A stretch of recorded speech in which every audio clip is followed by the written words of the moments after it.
Kita awali ini sore dengan informasi pertama pemirsa. Kebakaran melanda sebuah rumah yang dijadikan tempat penyimpanan suku cadang motor bekas di kawasan Cengkareng, Jakarta Barat. Insiden ini membuat warga panik hingga berlarian keluar rumah.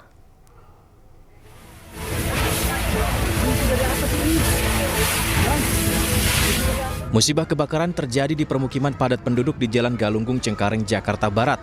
Warga panik dan keluar rumah. Petugas pemadam kebakaran bersama PPSU dan warga berjibaku memadamkan api yang membakar rumah penyimpanan suku cadang motor bekas. Saat peristiwa terjadi, rumah dalam keadaan kosong karena pemilik tidak tinggal di rumah tersebut. Menurut warga, sebelum terbakar terdengar ledakan cukup keras dari dalam rumah yang diduga kuat dari drum oli yang berada di dalam rumah. Itu asapnya kita ngeliat dari belakang, dari dapur.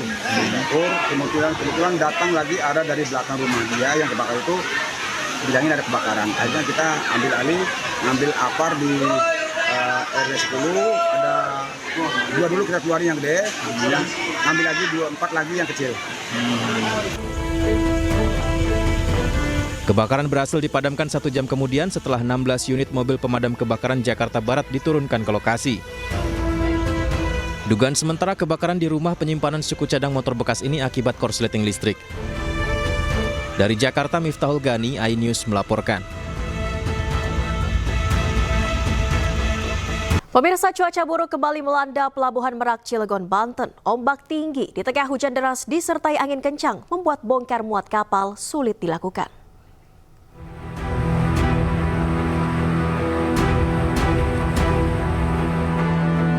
Hujan deras kembali mengguyur kawasan Pelabuhan Merak, Cilegon, Banten, Rabu malam. Cuaca ekstrim di Selat Sunda diikuti dengan gelombang tinggi, mengakibatkan pemindahan mobil dari kapal ke pelabuhan maupun sebaliknya terganggu.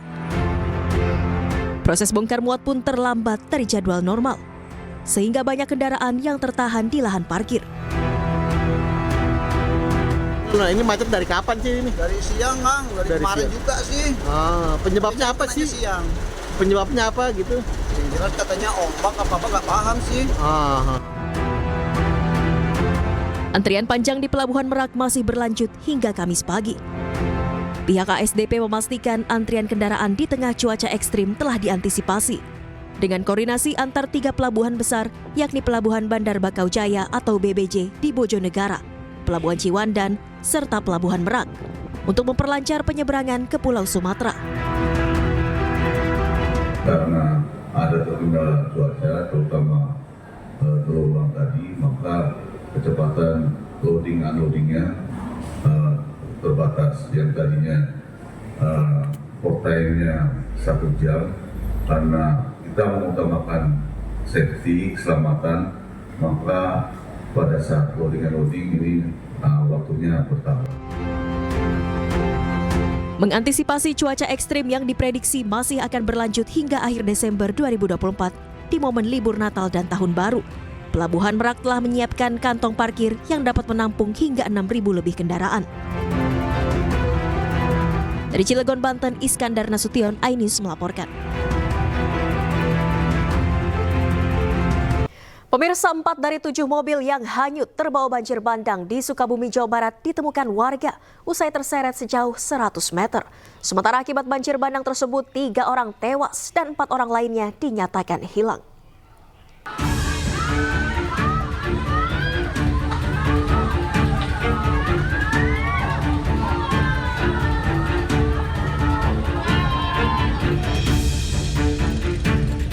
Empat mobil yang terseret arus banjir bandang di Kampung Parungseah, Desa Curug Luhur, Kabupaten Sukabumi, Jawa Barat ditemukan sejauh 100 meter dari lokasi pertama kali mobil terbawa arus. Saat ditemukan, keempat mobil rusak dan terdapat banyak lumpur di bagian dalamnya. Salah seorang pemilik mobil mengatakan sebelum kejadian kedua mobilnya yakni minibus dan pickup sedang terparkir di garasi rumahnya. Saat air sungai mulai deras, ia memindahkan kedua mobilnya ke tempat yang lebih tinggi. Namun bukannya aman, kedua mobilnya malah terbawa arus banjir bandang.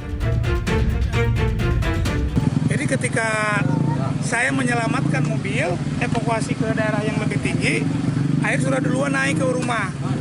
Nah kemudian saya mendahulukan mobil, dievakuasi ke tempat tertinggi, ternyata di sana juga air udah mulai naik ke jalan. Nah, saking derasnya airnya mobilnya bawa aja dua-duanya. Akibat kejadian ini, ia pun merugi hingga 200 juta rupiah karena mesin mobil dan interiornya rusak akibat terendam banjir. Sementara itu, korban banjir bandang di Kampung Parungseah, Desa Curug Luhur, Sagaranten, Kabupaten Sukabumi masih belum bisa pulang ke rumah masing-masing. Sejumlah warga yang rumahnya rusak masih mengungsi di rumah sanak saudaranya. Kampung Parungseah, Desa Curug Luhur menjadi salah satu lokasi terdampak banjir yang mengalami kerusakan cukup parah. Setidaknya ada 40 rumah rusak akibat banjir bandang, mulai dari dinding yang jebol serta sebagian atap rumahnya ambruk. Sementara itu, BPBD Kabupaten Sukabumi mencatat sebanyak 22 kecamatan terdampak longsor dan banjir bandang. Dari Sukabumi, Jawa Barat, Budi Setiawan, iNews melaporkan. Pasca banjir, pemirsa, warga mulai membersihkan rumahnya dari material lumpur. Sementara itu, sebagian warga masih mengungsi akibat rumahnya hancur karena pergerakan tanah.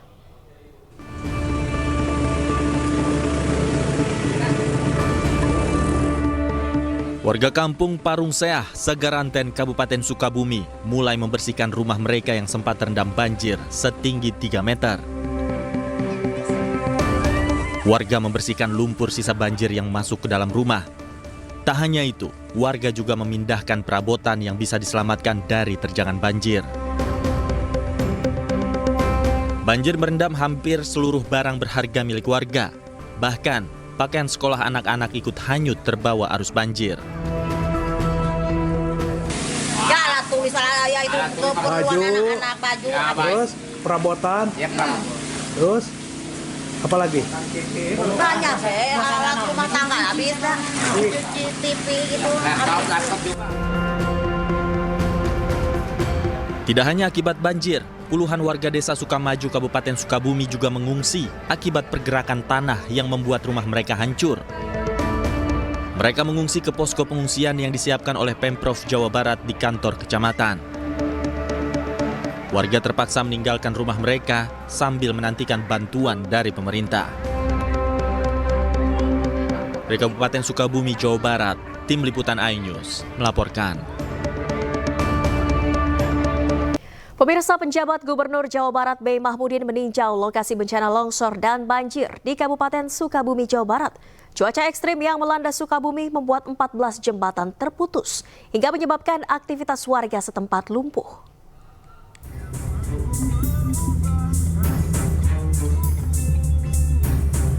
PJ Gubernur Jawa Barat meninjau lokasi longsor yang melanda Kabupaten Sukabumi, Jawa Barat dan membuat belasan infrastruktur rusak hingga menyebabkan aktivitas warga lumpuh. Sebanyak 14 jembatan penghubung antar kecamatan terputus akibat banjir bandang. Sementara ada belasan jalur provinsi terputus akibat longsor. Salah satunya ada di kawasan Desa Simpenan Geopark Ciletuh, Kabupaten Sukabumi. Jembatan penghubung hancur diterjang banjir bandang. Akibatnya aktivitas warga setempat lumpuh dikarenakan akses jalan penghubung hancur. Menurut PJ Gubernur Jawa Barat, pemerintah akan memperbaiki 14 jembatan yang terputus dalam kurun waktu 1,5 bulan. Ya, ini memang jalan provinsi dan Dinas Marga Pak Bambang, saya didampingi Pak Bambang akan segera memperbaiki, tapi kurang lebih 1,5 bulan perbaikan. Nah, ini sendiri jalan penghubung antar mana berarti Pak Gub? Ini jalur selatan. Jalur selatan. Jadi tembus ke Garut, dan terusnya aja. Ada dari data sendiri ada berapa jembatan mungkin Pak Gub? Di jalur ini terputus? ada 3 jembatan. 3 jembatan yang putus di jalur ini. Di jalur untuk di Sukabumi sendiri Pak Gub? Ada totalnya ada 14 Pak, yang kejadian 6 tahun setengah 4 Pak. Sekarang 6 lagi. 6 yang putus, yang putusnya 4 titik. 4 titik. Ini Sebelumnya, BMKG Bandung telah merilis perakiraan cuaca dalam 1 pekan mendatang mengalami hujan dengan intensitas tinggi. Warga diimbau waspada dengan bencana hidrometeorologi seperti banjir, longsor, dan pergerakan tanah.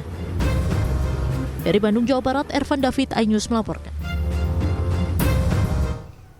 Dan pemirsa, untuk mengetahui informasi selengkapnya, kami telah terhubung dengan rekan Budi Setiawan di kantor Kecamatan Sagaranten di Kabupaten Sukabumi, Jawa Barat. Selamat sore, Budi. Bagaimana update terkini pasca banjir bandang di sana, Budi? Ya, selamat sore Pak Leni. Selamat sore pemirsa. Dapat saya laporkan bahwa saat ini kondisi di wilayah Desa Curug Luhur, tepatnya di Kampung Parung saya, banjir telah turun sejak semalam. Saat ini warga yang rumahnya terdampak banjir sudah mulai membersihkan rumahnya masing-masing. Selain itu, jalan yang dipenuhi lumpur juga tadi sudah mulai dibersihkan oleh tim dari TNI, Polri, serta pemadam kebakaran. Ya, Pak Leni. Baik Budi, berapa jumlah korban terdampak di sana Budi secara total? Untuk secara keseluruhan di wilayah Kabupaten Sukabumi, wilayah yang terdampak sebanyak 34 kecamatan.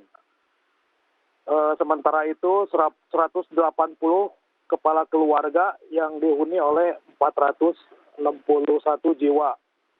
Untuk rumah sendiri, rumah rusak hingga saat ini berdasarkan data dari BPBD berjumlah 98 rumah.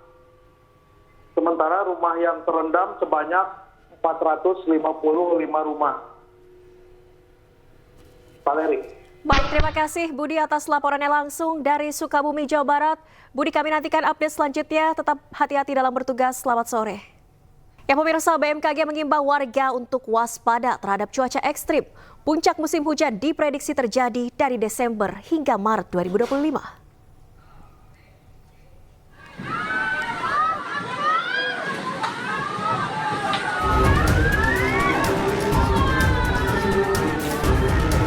Banjir bandang melanda wilayah Kabupaten Sukabumi, Jawa Barat usai dilanda hujan deras selama 24 jam.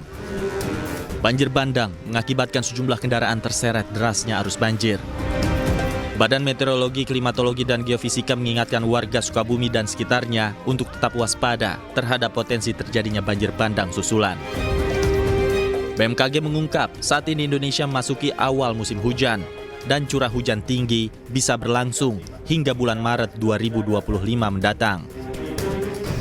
Ya, mohon maaf, kami harus menyampaikan saat ini tuh baru awal musim hujan. Dan kondisi lahan kan juga sudah banyak berubah ya. Maka banjir bandang itu bisa terjadi. Dan ini baru awal, kalau ditanya sampai kapan, ya kita harus tetap waspada, siaga, curah hujan tinggi itu bisa sampai Maret. Bukan berarti terus sampai Maret banjir bandang, terus enggak, kan ada yang berhenti. Lalu nanti muncul di tempat lain lagi. BMKG mengimbau masyarakat untuk selalu waspada dan memperhatikan peringatan dini yang disampaikan. Harapannya agar masyarakat bisa mengantisipasi potensi terjadinya bencana alam akibat cuaca ekstrim. Dari Jakarta, Jen Cahyani, Seto Pratomo, iNews melaporkan. Terima kasih Anda masih di iNews Sore pemirsa. DPR RI mengusulkan kepada pemerintah agar penerapan pajak pertambahan nilai atau PPN 12% diterapkan secara selektif. Dan peningkatan pajak yang mulai diberlakukan pada Januari 2025 hanya dikenakan untuk barang mewah saja. Hasil diskusi kami dengan Pak Presiden, kita akan tetap mengikuti undang-undang bahwa PPN akan tetap berjalan sesuai jadwal waktu amanat di undang-undang, yaitu 1 Januari 2025, tetapi kemudian akan diterapkan secara selektif kepada beberapa komoditas, baik itu barang dalam negeri maupun impor yang berkaitan dengan barang mewah.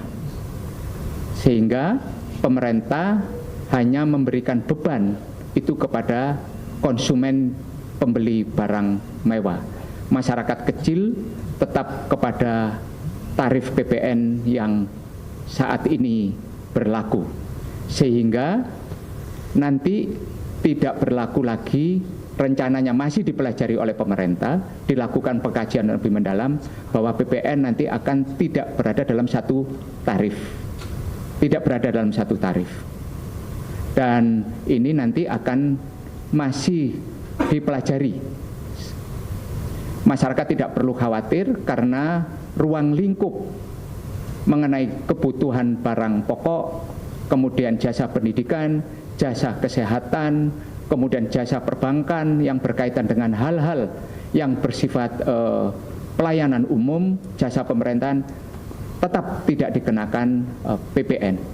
Itu yang bisa kami sampaikan dengan Bapak Presiden. Bapak Presiden juga berusaha menertibkan banyak urusan yang berkaitan dengan hal-hal ilegal sehingga akan menambah penerimaan negara yang selama ini tidak maka saya bisa mencatat seluruh tadi aspirasi dari Bapak dan Ibu sekalian. Kepastian penerapan PPN jadi 12% pada Januari 2025 disampaikan Menteri Keuangan Sri Mulyani saat rapat bersama dengan Komisi 11 di Gedung DPR RI. Sri Mulyani menyatakan penerapan tarif baru sudah tercantum dalam Undang-Undang Harmonisasi Peraturan Perpajakan UU HPP. Meski pasti naik, namun sejumlah keringanan pajak telah disiapkan pemerintah seperti beberapa jenis barang atau jasa yang tidak dipungut pajak. Meskipun kita membuat policy mengenai perpajakan termasuk PPN ini, bukannya membabi buta dan seolah-olah tidak punya afirmasi atau perhatian terhadap beberapa sektor-sektor seperti kesehatan, pendidikan, dan bahkan makanan pokok waktu itu termasuk. Debatnya cukup panjang di sini, jadi nanti kami akan sampaikan. Menteri Keuangan tegaskan kenaikan PPN untuk menjaga APBN tetap sehat di tengah kondisi ekonomi global yang tidak menentu. Naiknya PPN mau tidak mau akan mempengaruhi harga sejumlah barang. Sementara Badan Pusat Statistik mencatat pertumbuhan ekonomi pada kuartal 3 di tahun 2024 ini hanya mampu tumbuh 4,95%. Lebih rendah dari kuartal sebelumnya sebesar 5,11%. Tim Liputan iNews melaporkan. Kita ke informasi lainnya pemirsa, Polri mengungkap sebanyak 3.608 kasus peredaran gelap narkoba di sepanjang November hingga Desember 2024. Ribuan pelaku ditangkap dengan nilai barang bukti mencapai 2,8 triliun rupiah. Pengungkapan peredaran narkoba dilakukan selama periode 4 November hingga 4 Desember 2024. Sebanyak 3.608 kasus peredaran gelap narkoba berhasil digagalkan Polri dengan total 3.965 tersangka. Dari hasil pengungkapan, polisi menyita barang bukti narkotika jenis sabu seberat 1.192 ton, ganja seberat 1.190 ton, 370.868 butir pil ekstasi, 2.296.409 butir obat keras, hingga narkoba jenis Happy Five sejumlah 1.163.210 butir. Nilai jual keseluruhan barang bukti jika diedarkan di pasar gelap narkoba ditaksir mencapai lebih dari 2,8 triliun rupiah. Dari Freddy Pratama, walaupun kita tahu bahwa jaringannya terus kita ungkap, namun saya juga sudah perintahkan untuk Pemirsa, Menteri Koordinator Politik dan Keamanan atau Menko Polhukam Budi Gunawan menyebut Indonesia sedang dalam darurat narkoba, di mana pengguna narkoba semakin banyak dan meluas. Sementara itu dari tahun 2022 hingga 2024, total perputaran uang dari tindak pidana pencucian uang narkotika mencapai 99 triliun rupiah. Bahwa saat ini Indonesia dapat dikatakan dalam kondisi darurat narkoba. Karena Indonesia bukan hanya sekedar menjadi konsumen narkoba, namun juga sudah menjadi target pasar dan bahkan menjadi salah satu produsen narkoba di dunia ini.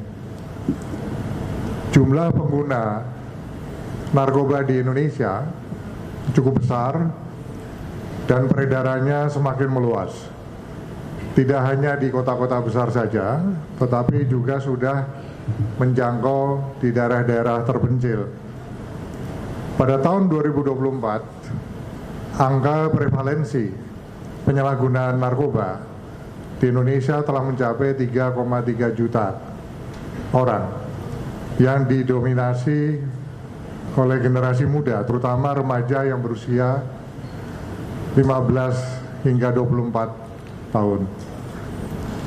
Selanjutnya berdasarkan laporan intelijen keuangan dalam kurun waktu periode tahun 2022 hingga 2024, total perputaran dana tindak pidana pencucian uang narkotika mencapai 99 triliun rupiah. Seluruh kementerian lembaga bersama-sama bekerja tentunya dengan pemerintah daerah untuk mengubah kampung yang tadinya dikenal sebagai kampung narkoba menjadi kampung bebas narkoba. Ada kurang lebih 2.900 kampung narkoba yang saat ini terdetek oleh kita, dan secara bertahap saat ini sudah ada kurang lebih 90 kampung yang kita garap secara khusus untuk kita ubah dari yang tadinya kampung narkoba menjadi kampung bebas narkoba dengan berbagai macam kegiatan, mulai dari program-program penyuluhan sampai dengan program edukasi, termasuk masukkan beberapa kurikulum kegiatan pendidikan di sekolah, sehingga semuanya kita kerjakan secara simultan, termasuk juga melakukan upaya penegakan hukum di dalamnya. Kemudian kami laporkan terkait dengan Pokja Penegakan Hukum bahwa selama 1 bulan ini kami telah memproses 3.608 perkara dengan mengamankan kurang lebih 3.965 tersangka serta barang bukti senilai 2,88 triliun rupiah. Terdiri dari sabu 1,19 ton, ganja 1,19 ton, obat keras 2.200.000 butir lebih, Happy Five kurang lebih 1.163.000, ekstasi 370.868 butir, hasis 132 kg, tembakau gorila 12.576 gram, kokain 251,3 dan gram, ketamin 194 gram. Kemudian kami juga melakukan proses TPPU terkait dengan pengungkapan yang kita laksanakan, khususnya terkait dengan pengedar besar. Ada 5 laporan polisi yang saat ini kita proses dengan tindak pidana pencucian uang. Dan sampai saat ini total aset yang bisa kita amankan sekitar 126,84 miliar. Dan proses ini masih terus berlangsung untuk memastikan seluruh yang terafiliasi dengan proses pencucian uang tersebut bisa kami amankan. Terima kasih Anda masih di ID Sore pemirsa. Unjuk rasa sejumlah warga di depan kantor Bawaslu Buton, Sulawesi Tenggara ricuh. Mereka menuntut pemulihan suara ulang Pilkada Bupati dan Wakil Bupati Buton Tengah.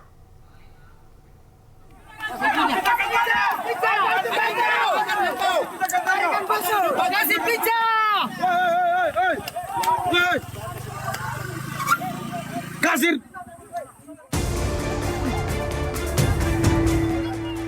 Rekaman dari ponsel warga di depan kantor Bawaslu Buton, Sulawesi Tenggara merupakan pengunjuk rasa mengamuk. Warga mengadang mobil ketua Bawaslu saat hendak melarikan diri dari para pengunjuk rasa.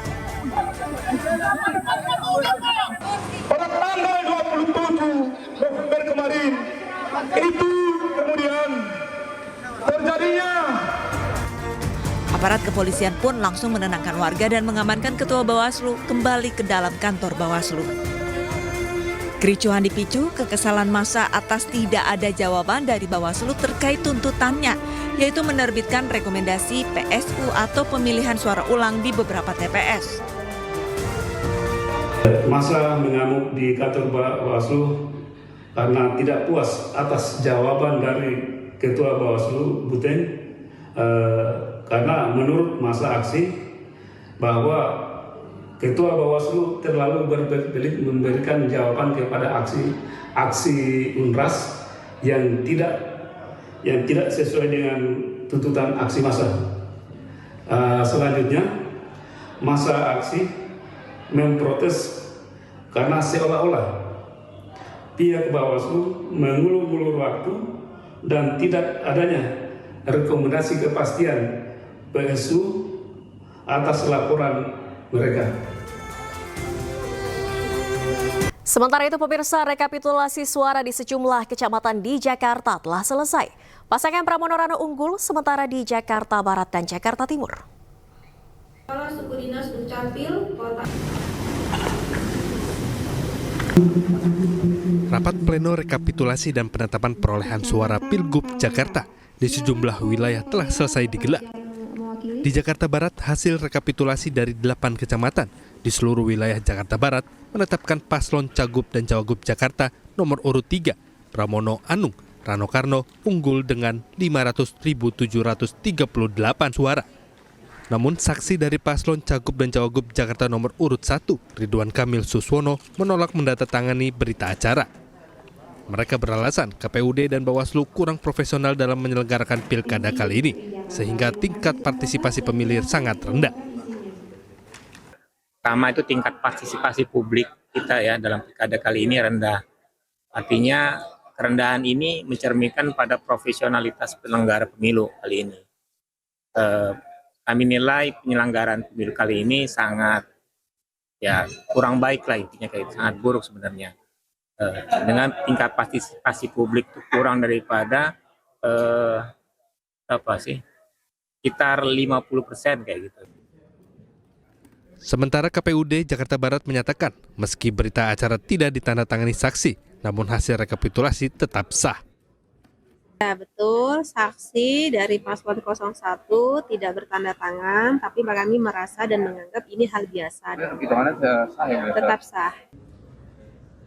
Selain di Jakarta Barat, pasangan Pramono Anung Rano Karno juga unggul di Jakarta Timur dengan 635.170 suara.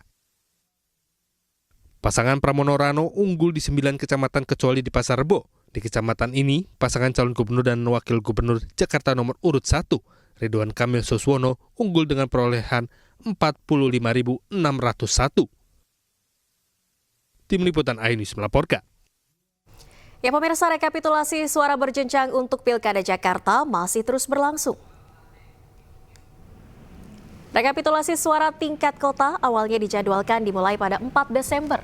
Namun karena rekapitulasi suara di tingkat kecamatan telah rampung pada 2 Desember, maka rekapitulasi di tingkat kota Jakarta Timur dan Jakarta Utara sudah dimulai pada 3 Desember. Dengan demikian, pengumuman hasil Pilkada Jakarta kemungkinan besar bisa dilakukan usai rekapitulasi hasil suara tingkat provinsi yang dijadwalkan pada 7 Desember mendatang.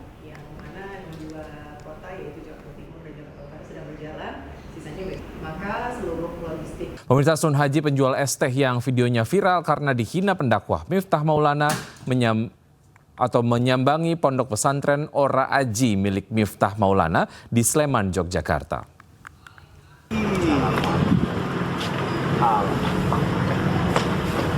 Mau diparani sekarang gantian Moro. Ikut pengajian Ahad kamu berapa kali?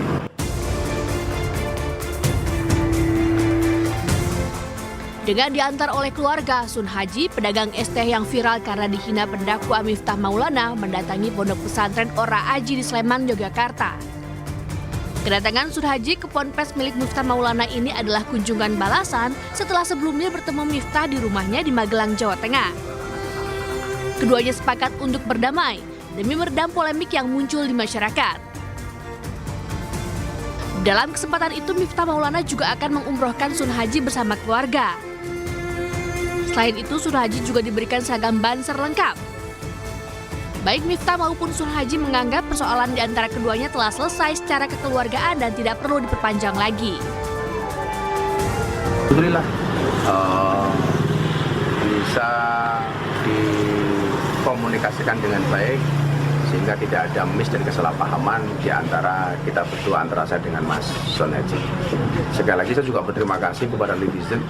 Gara-gara komentar netizen menjadi viral, hikmahnya bagi saya bisa lebih banyak mawas diri, introspeksi dan banyak belajar.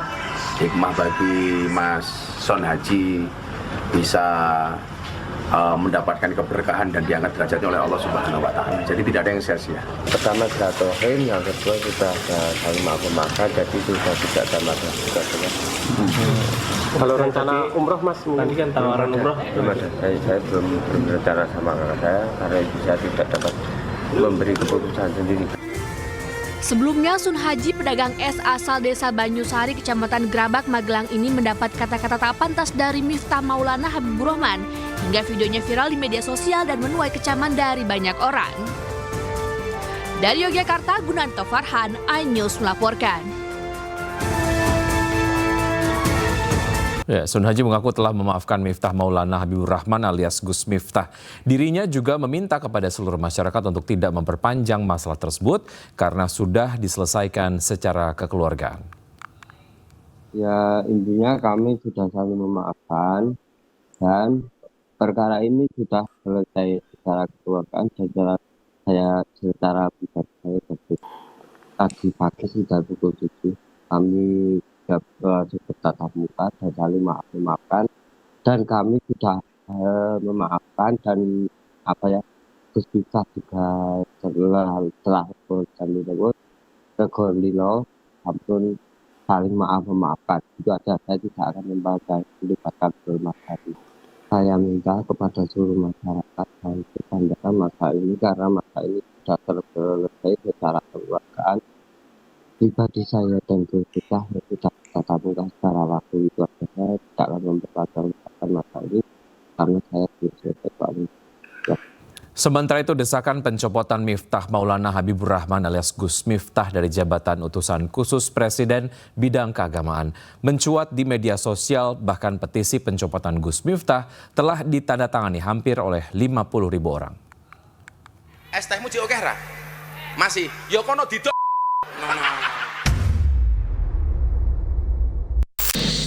Video viral pendakwah Miftah Maulana Habibur Rahman alias Gus Miftah mengolok penjual es teh di sebuah acara pengajian, memantik amarah publik.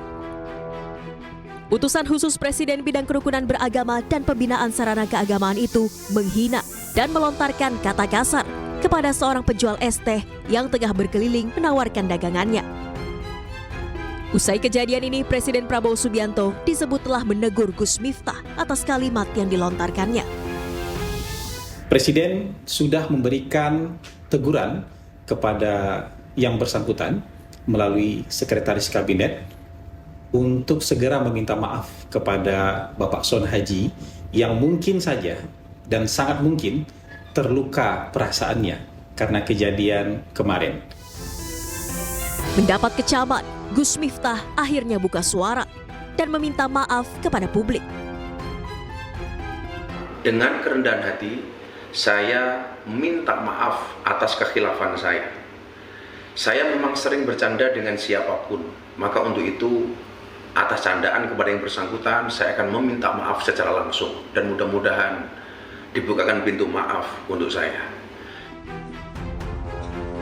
Gus Miftah kemudian mengunjungi rumah sang penjual es teh Sun Haji untuk meminta maaf secara langsung. Sun Haji pun mengaku sudah memaafkan kejadian tersebut. Meski telah meminta maaf, publik mendesak agar Gus Miftah dicopot dari jabatan utusan khusus Presiden, bidang kerukunan beragama dan pembinaan sarana keagamaan. Warganet pun ramai menyerbu kolom komentar di akun Instagram pribadi Presiden Prabowo Subianto. Mereka menuntut pemecatan Gus Miftah karena tindakannya dianggap tak sesuai dengan jabatan yang diembannya.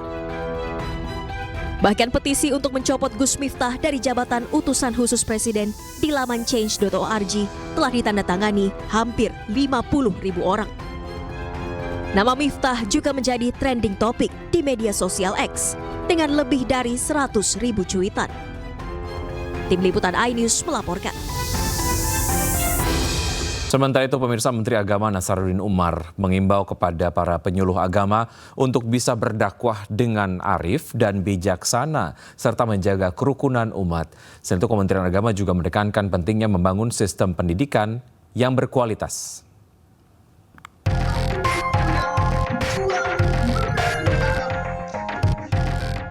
Ribuan kader penyuluh lintas agama dan aktivis Ormas Kepemudaan mengikuti Kemah Akbar yang diselenggarakan Kementerian Agama di Bogor, Jawa Barat. Saat memberikan pembekalan, Menteri Agama Nasaruddin Umar mengingatkan para penyuluh agama untuk bisa berdakwah dengan arif dan bijaksana. Kader penyuluh agama juga diimbau untuk selalu menjaga kerukunan umat, kesatuan dan persatuan bangsa. Ini adalah wadah melting pot yang sangat bagus, ya. Satu sama lain sepertinya tidak ada jarak, dan inilah yang kita harapkan, kader bangsa yang akan memelihara bangsa Indonesia ke depan. Sementara di Jakarta, Kementerian Agama memaparkan hasil pencapaian program reformasi mutu pendidikan madrasah terhitung sejak 5 tahun terakhir. Program Madrasah Education Quality Reform dinilai berhasil membangun sistem pendidikan yang berkualitas. Kita ingin mendesain madrasah kita lebih maju, lebih bermutu, dan lebih mendunia melalui 4 komponen yang menjadi dasar proyek ini.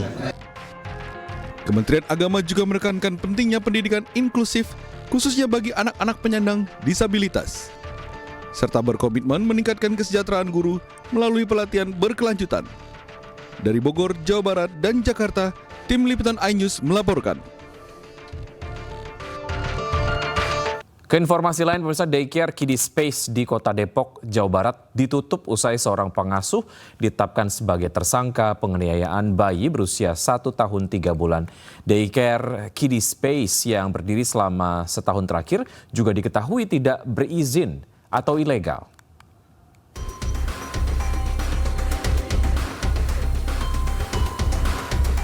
Pasca seorang pengasuh ditetapkan sebagai tersangka penganiayaan daycare Kiddie Space di Bumi Sawangan Indah, Depok, Jawa Barat, kini disegel.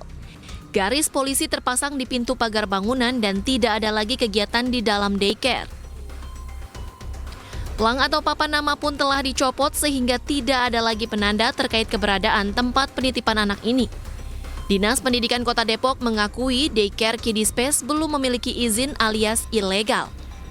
Bahkan daycare Kiddie Space lainnya di wilayah Depok juga belum mengurus izin ke Dinas Pendidikan. Kiddie Space Kiddie Space Indonesia ini tidak memiliki izin. Jadi artinya ilegal gitu, Pak? Artinya ilegal. Meskipun kalau kita lihat itu di Instagram dan sebagainya, dia itu memiliki banyak cabang. Ini kan cabangan ini kan banyak ya. Banyak cabang, ada di Cipayung, di Cilebut, di Sawangan, Tajur Halang, Citayam 1 dan 2, Cibinong, Bojonggede, Pengasinan, dan Ciriung. Sebelumnya, nasib tragis dialami seorang balita berinisial KCB yang masih berusia 1 tahun 3 bulan. Korban mengalami luka bakar usai disiram air panas oleh salah satu pengasuh daycare Kiddie Space bernama Septiana yang baru bekerja selama 5 bulan. Kepada polisi, pelaku mengaku dirinya kesal lantaran korban kerap menangis. Kini pelaku dijerat Undang-Undang Perlindungan Anak dengan ancaman hukuman 5 tahun penjara. Dari Depok, Jawa Barat, Muhammad Zulhilmi, Rizky Solehudin, iNews melaporkan. Kita beralih ke informasi lain, pemirsa. DPR RI secara resmi mengesahkan jajaran pimpinan Komisi Pemberantasan Korupsi atau KPK periode 2024-2029 dalam rapat paripurna DPR RI di gedung DPR RI. Sesuai dengan putusan hasil uji kelayakan dan kepatutan oleh Komisi 3 DPR, Setio Budianto ditetapkan sebagai Ketua KPK periode 2024-2029.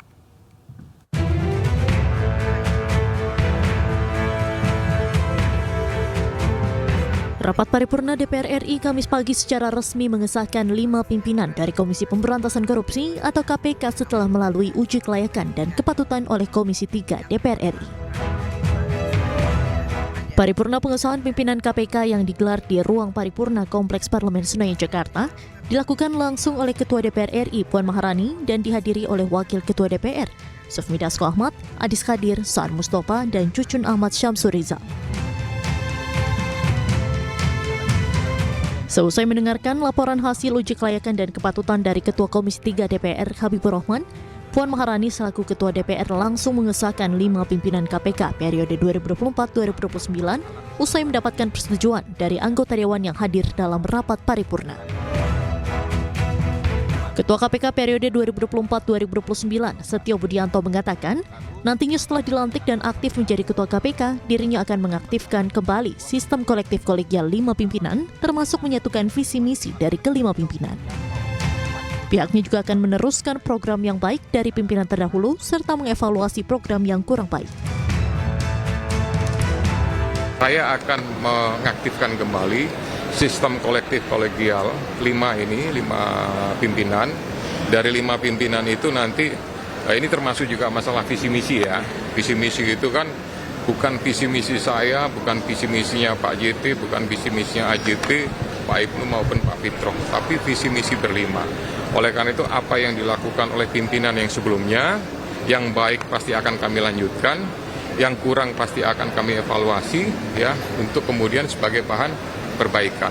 Kita akan kembalikan ya, kita akan lakukan hal-hal yang positif, kita perbaiki semuanya dengan harapan bahwa segala sesuatu yang kurang kita akan tingkatkan kembali. Sementara itu, Ketua DPR RI Puan Maharani berharap pimpinan KPK periode 2024-2029 bisa memitigasi dan mengantisipasi korupsi. Selanjutnya, pimpinan DPR akan mengirimkan hasil pengesahan pimpinan KPK kepada Presiden untuk nantinya akan dilantik oleh Presiden secara langsung. Ya, semoga menjadi sosok yang bisa memitigasi korupsi, mengantisipasi korupsi, kemudian jangan ada politisasi dalam penegakan korupsi. Jadi sebesar-besarnya, sebaik-baiknya adalah untuk memberantas korupsi. 5 pimpinan KPK periode 2024-2029 yang telah disahkan oleh DPR RI diantaranya Irjen Kementerian Pertanian Setio Budianto yang ditetapkan sebagai Ketua KPK. Kemudian ada Fitroh Roh Cahyanto, mantan Direktur Penuntutan KPK, Ibnu Basuki Widodo, Hakim Pengadilan Tinggi Manado, Johanis Tanak, Wakil Ketua KPK periode 2019 hingga 2024, serta Agus Joko Pramono, Wakil Ketua BPK periode 2019-2023. Dari Jakarta, Steven Patinama, Damar Wicaksono, iNews melaporkan.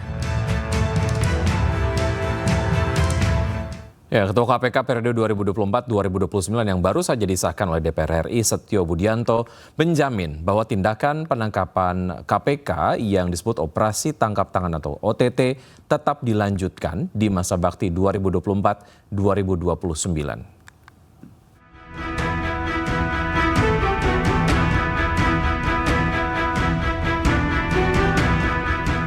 Selaku Ketua KPK terpilih periode 2024-2029, Setio Budianto menegaskan bahwa bentuk penindakan korupsi oleh KPK yang selama ini dikenal dengan istilah OTT atau operasi tangkap tangan akan tetap dilanjutkan. Setio Budianto menyebut dalam uji kelayakan dan kepatutan oleh Komisi 3, dirinya menyatakan bahwa untuk OTT akan tetap ia lanjutkan. Jika dalam uji kelayakan dan kepatutan saat itu ada pernyataan dari salah satu pimpinan KPK, Alexander Marwata, terkait penamaan ataupun peniadaan OTT akan dibahas lebih lanjut sesuai nomenklatur oleh 5 pimpinan KPK periode 2024-2029. Ketua KPK periode 2024-2029 ini menyebut KPK tetap harus menjalankan kegiatan penindakan seperti OTT. Karena tindakan tersebut merupakan gerbang masuk bagi pengungkapan kasus korupsi, maka dari itu OTT akan tetap ada, baik dengan penyebutan yang sama ataupun berbeda. Ya, sebagaimana apa yang saya sampaikan pada saat fit proper, ya, untuk OTT tetap berlanjut. Ya, kemarin juga sudah disampaikan oleh Pak Alexander Marwata, beliau sampaikan bahwa penamaan. Sebenarnya kan ini hanya diskusinya terkait masalah penamaan ya, gitu. Nomenklatur, kemudian ya penamaan, ada yang menyampaikan OTT. Menurut saya nggak ada masalah lah itu. Ya, dan pengalaman saya selama saya bertugas di KPK, gitu, kegiatan itu merupakan pintu masuk untuk bisa mengungkap kasus yang lebih besar, gitu. Cuma pastinya, gitu, dengan kami berlima nanti akan kami bahas lebih selektif lagi, lebih detail lagi, bagaimana teknis yang lebih bagus, yang lebih bisa mengungkap kasus yang lebih besar dan bisa bermanfaat dan bisa ya syukur-syukur nanti bisa kasus-kasus yang hasil atau pengungkapan dengan nilai yang lebih besar. Sebelumnya, 5 pimpinan KPK periode 2024-2029 telah disahkan oleh DPR RI dalam rapat paripurna pengesahan pada Kamis pagi di Gedung DPR RI Kompleks Parlemen Senayan, Jakarta. Dari Jakarta, Stephen Patinama, Damar Wicaksono, iNews melaporkan. Terima kasih Anda masih bergabung bersama kami. Pemirsa, Menteri BUMN Erick Thohir memastikan harga tiket pesawat saat perayaan Natal dan Tahun Baru mendatang akan turun 10%. Penurunan ini akan dimulai pada tanggal 19 Desember hingga 3 Januari 2025 nanti. Menteri BUMN Erick Thohir meninjau persiapan angkutan Natal dan Tahun Baru di Bandara Internasional Soekarno-Hatta, Tangerang, Banten. Pemerintah meminta maskapai untuk menurunkan harga tiket pesawat agar terjangkau masyarakat yang akan berlibur atau pulang ke kampung halaman. Erick Thohir yang didampingi oleh direksi maskapai serta pengelola bandara juga memastikan kesiapan serta fasilitas penunjang moda transportasi udara agar tidak ada kendala. Harga tiket penerbangan domestik dipastikan turun pada 19 Desember hingga 3 Januari 2025 seiring dengan tarif jasa pelayanan udaraan yang turun 50%. Nah, selain itu juga tadi saya bersama-sama ngecek harga tiket tadi. Garuda, salaman dulu benar tadi, ya nggak? Nah, Citylink tadi saya cek benar. Pelita benar nggak? Lupa saya. Benar ya? Oh, Pelita juga benar ya. Dan ini juga berkat tadi terima kasih kepada Pertamina ya dan airport bagaimana kita coba membantu ya harga tiket lebih baik sesuai dengan instruksi Bapak Presiden. Ya. Jadi saya mengucapkan terima kasih kepada direksi ya. Pemirsa, iNews Media Group menggelar BUMN Award 2024 di Gedung iNews Tower, Jakarta. Kegiatan ini digelar sebagai apresiasi kepada BUMN yang telah berkontribusi pada pembangunan di tanah air. Rangkaian persiapan dilakukan jelang BUMN Award tahun 2024. Anugerah tertinggi untuk insan BUMN ini digelar di Gedung iNews Tower, Kebun Sirih, Jakarta Pusat. Ajang ini menjadi apresiasi tertinggi untuk BUMN yang telah berkontribusi pada pembangunan di Indonesia. Ada 18 perusahaan milik negara yang masuk nominasi dalam BUMN Award 2024 dan sejumlah kategori penghargaan akan diberikan. BUMN Award akan diberikan oleh Nela Karisma, Gilang Dirga, Senandika, dan Joy Boy Dance Crew.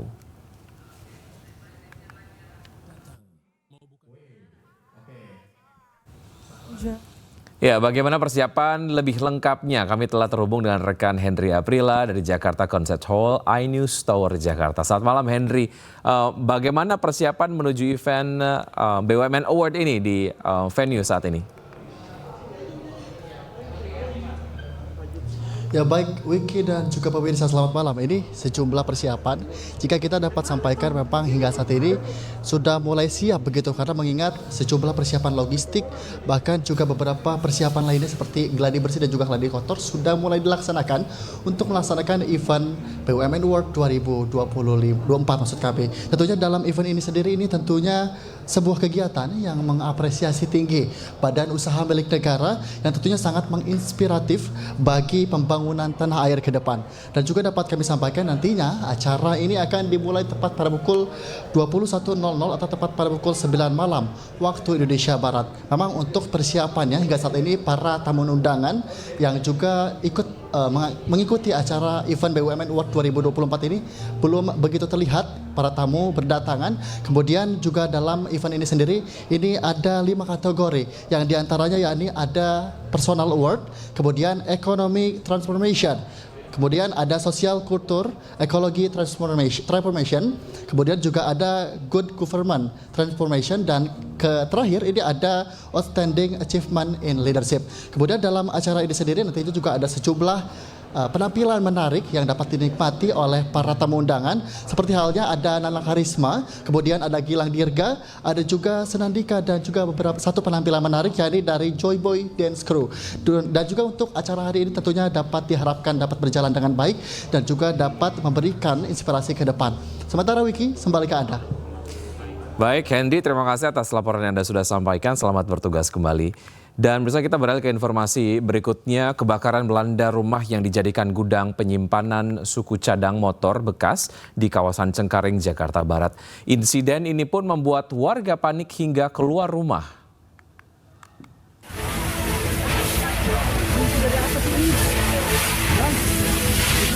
Musibah kebakaran terjadi di permukiman padat penduduk di Jalan Galunggung, Cengkareng, Jakarta Barat. Warga panik dan keluar rumah. Petugas pemadam kebakaran bersama PPSU dan warga berjibaku memadamkan api yang membakar rumah penyimpanan suku cadang motor bekas. Saat peristiwa terjadi, rumah dalam keadaan kosong karena pemilik tidak tinggal di rumah tersebut.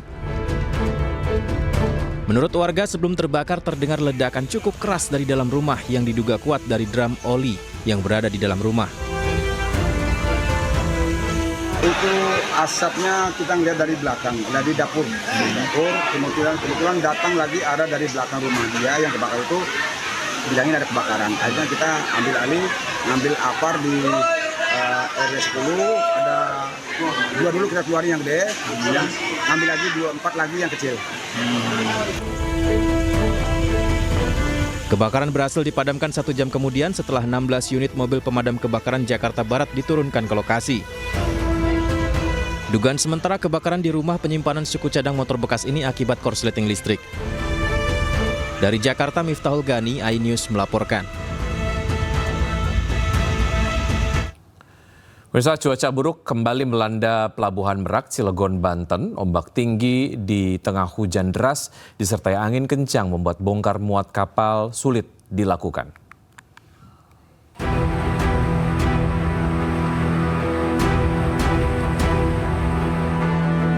Hujan deras kembali mengguyur kawasan Pelabuhan Merak, Cilegon, Banten, Rabu malam.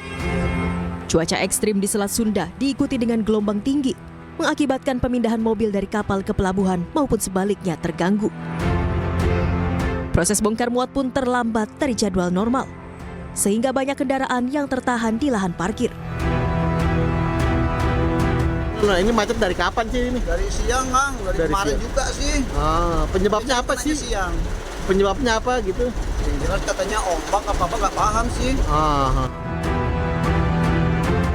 Antrian panjang di Pelabuhan Merak masih berlanjut hingga Kamis pagi. Pihak ASDP memastikan antrian kendaraan di tengah cuaca ekstrim telah diantisipasi dengan koordinasi antar 3 pelabuhan besar, yakni Pelabuhan Bandar Bakau Jaya atau BBJ di Bojonegara, Pelabuhan Ciwandan, serta Pelabuhan Merak untuk memperlancar penyeberangan ke Pulau Sumatera. Karena ada terkendala cuaca, terutama gelombang tadi, maka kecepatan loading unloadingnya terbatas. Yang tadinya port time-nya 1 jam, karena kita mengutamakan safety, keselamatan, maka pada saat loading unloading ini waktunya bertambah. Mengantisipasi cuaca ekstrim yang diprediksi masih akan berlanjut hingga akhir Desember 2024 di momen libur Natal dan Tahun Baru, Pelabuhan Merak telah menyiapkan kantong parkir yang dapat menampung hingga 6.000 lebih kendaraan. Dari Cilegon, Banten, Iskandar Nasution, iNews melaporkan. Bursa 4 dari 7 mobil yang hanyut terbawa banjir bandang di Sukabumi, Jawa Barat ditemukan warga usai terseret sejauh 100 meter. Sementara akibat banjir bandang tersebut 3 orang tewas dan 4 orang lainnya dinyatakan hilang.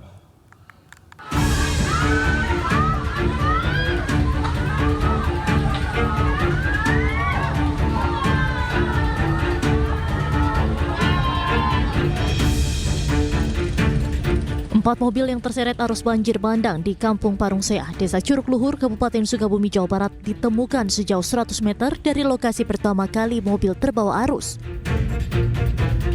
Saat ditemukan, keempat mobil rusak dan terdapat banyak lumpur di bagian dalamnya. Salah seorang pemilik mobil mengatakan sebelum kejadian kedua mobilnya yakni minibus dan pickup sedang terparkir di garasi rumahnya. Saat air sungai mulai deras, ia memindahkan kedua mobilnya ke tempat yang lebih tinggi. Namun bukannya aman, kedua mobilnya malah terbawa arus banjir bandang.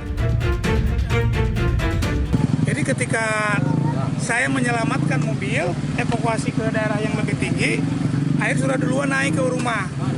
Nah kemudian saya mendahulukan mobil, dievakuasi ke tempat tertinggi. Ternyata di sana juga air udah mulai naik ke jalan. Nah saking derasnya airnya mobilnya bawa aja dua-duanya. Akibat kejadian ini, ia pun merugi hingga 200 juta rupiah karena mesin mobil dan interiornya rusak akibat terendam banjir. Sementara itu, korban banjir bandang di Kampung Parung Seah, Desa Curug Luhur, Sagaranten, Kabupaten Sukabumi masih belum bisa pulang ke rumah masing-masing. Sejumlah warga yang rumahnya rusak masih mengungsi di rumah sanak saudaranya. Kampung Parung Seah, Desa Curug Luhur menjadi salah satu lokasi terdampak banjir yang mengalami kerusakan cukup parah. Setidaknya ada 40 rumah rusak akibat banjir bandang, mulai dari dinding yang jebol serta sebagian atap rumahnya ambruk. Sementara itu, BPBD Kabupaten Sukabumi mencatat sebanyak 22 kecamatan terdampak longsor dan banjir bandang. Dari Sukabumi, Jawa Barat, Budi Setiawan, iNews melaporkan. Ya, sementara itu pasca banjir, warga mulai membersihkan rumahnya dari material lumpur. Sementara sebagian warga masih mengungsi akibat rumahnya hancur karena pergerakan tanah.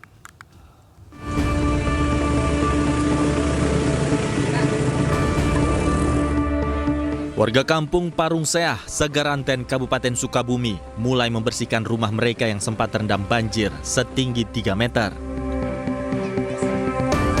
Warga membersihkan lumpur sisa banjir yang masuk ke dalam rumah.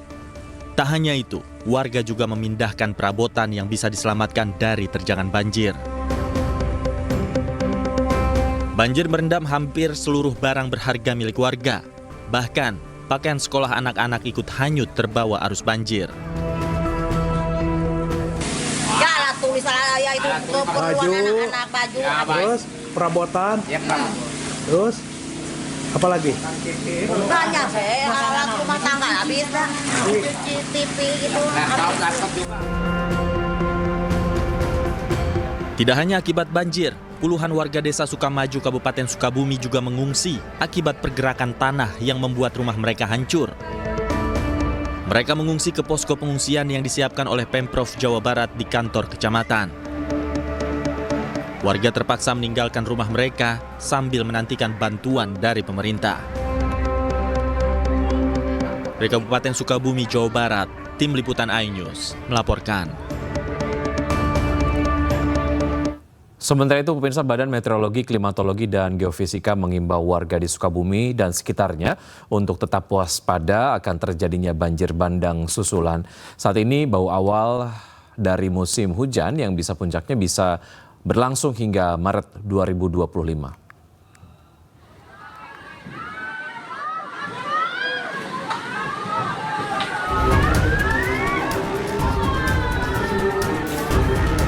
Banjir bandang melanda wilayah Kabupaten Sukabumi, Jawa Barat usai dilanda hujan deras selama 24 jam. Banjir bandang mengakibatkan sejumlah kendaraan terseret derasnya arus banjir. Badan Meteorologi, Klimatologi, dan Geofisika mengingatkan warga Sukabumi dan sekitarnya untuk tetap waspada terhadap potensi terjadinya banjir bandang susulan.